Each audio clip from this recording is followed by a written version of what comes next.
नमस्कार. श्री स्वामी समर्थ. जय जय स्वामी समर्थ. हाती लेखनी ओठी नाम, स्वामी चरणी माझा प्रणाम.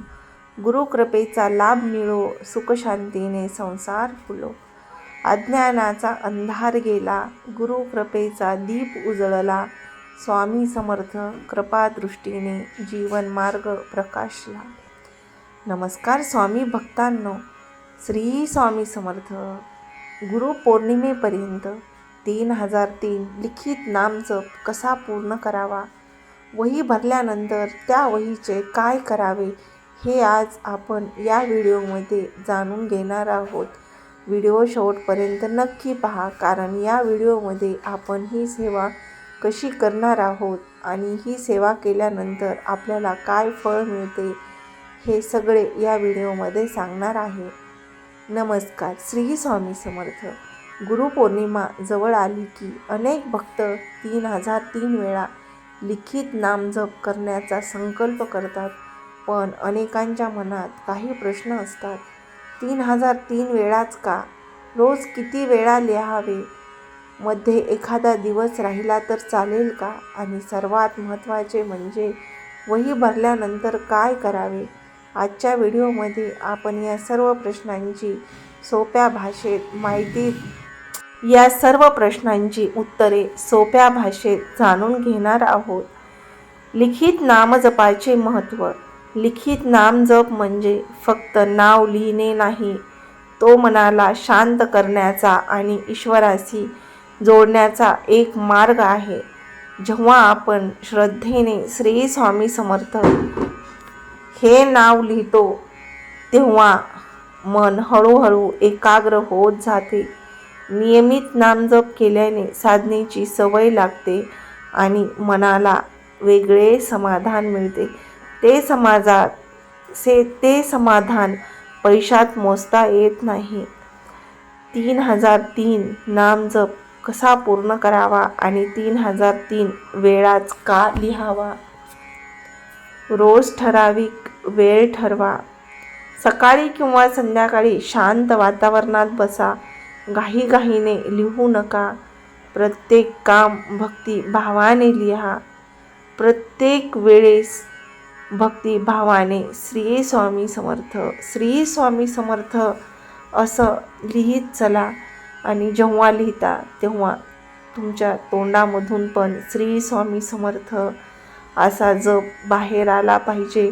म्हणजे तुमचा जप लिहिताना 3003 वेळा आणि तुमच्या मुखातून निघालेला जप 3003 वेळा असा एकूण 6006 वेळा तुमचा नामजप पूर्ण होतो. इतके लिहिण्याचे महत्त्व आहे.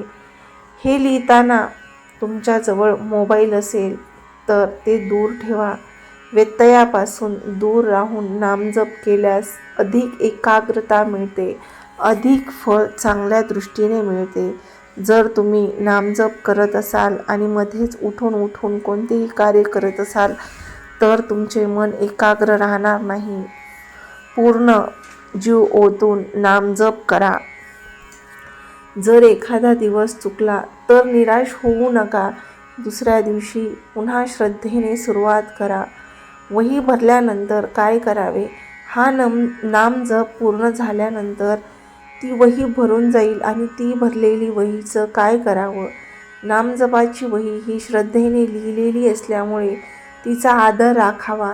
ती देवघरात स्वच्छ ठिकाणी ठेवू शकता आणि तिची रोज पूजा करू शकता किंवा आपल्या परंपरेनुसार योग्य धार्मिक स्थळी ती अर्पण करू शकता. तिचा अनादर होईल अशा प्रकारे वापरू नका. पुढेही नामजप सुरू ठेवायचा असेल तर नवीन वही घेऊन पुन्हा संकल्प करा.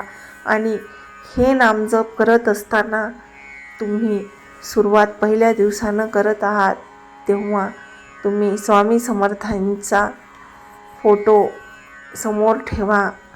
नंतर ती वही ठेवा. आधी स्वामी समर्थांची पूजा करा, नंतर त्या वहीची पूजा करा आणि 108 वेळा श्री स्वामी समर्थ असा जप करा आणि नंतर त्या वहीमध्ये लिहायला घ्या. इतके झाल्यानंतर ती वही एखाद्या ग्रंथापेक्षा कमी वाटणार नाही. लक्षात ठेवा, नामजप हा संख्येपेक्षा श्रद्धा, सातत्य आणि नम्रतेचा विषय आहे. जर तुम्हीही गुरुपौर्णिमेपर्यंत 3003 वेळा लिखित नामजपाचा संकल्प करत असाल तर कमेंटमध्ये श्री स्वामी समर्थ असे लिहा आणि व्हिडिओ आवडला असेल तर लाईक करा, चॅनलला शेअर करा आणि आध्यात्मिक माहितीसाठी आपल्या चॅनलला सबस्क्राईब करायला विसरू नका. धन्यवाद. स्वामी समर्थची गुरुपौर्णिमेचे हे 21 दिवस खूप महत्त्वाचे आहेत. 9 जुलैपासून 29 जुलैपर्यंत ही स्वामी सेवा तुम्ही नक्की करा, कारण ही सेवा खूप प्रभावी आहे आणि वर्षातून एकदाच ही सेवा करायला मिळते, म्हणून ही सेवा नक्की करा. श्री स्वामी समर्थ तुमच्या सगळ्या इच्छा पूर्ण करोत हीच स्वामींच्या चरणी माझी प्रार्थना. धन्यवाद. श्री स्वामी समर्थ. जय जय स्वामी समर्थ. भिवू नकोस, मी तुझ्या पाठीशी आहे. अशक्य शक्य करतील स्वामी. धन्यवाद.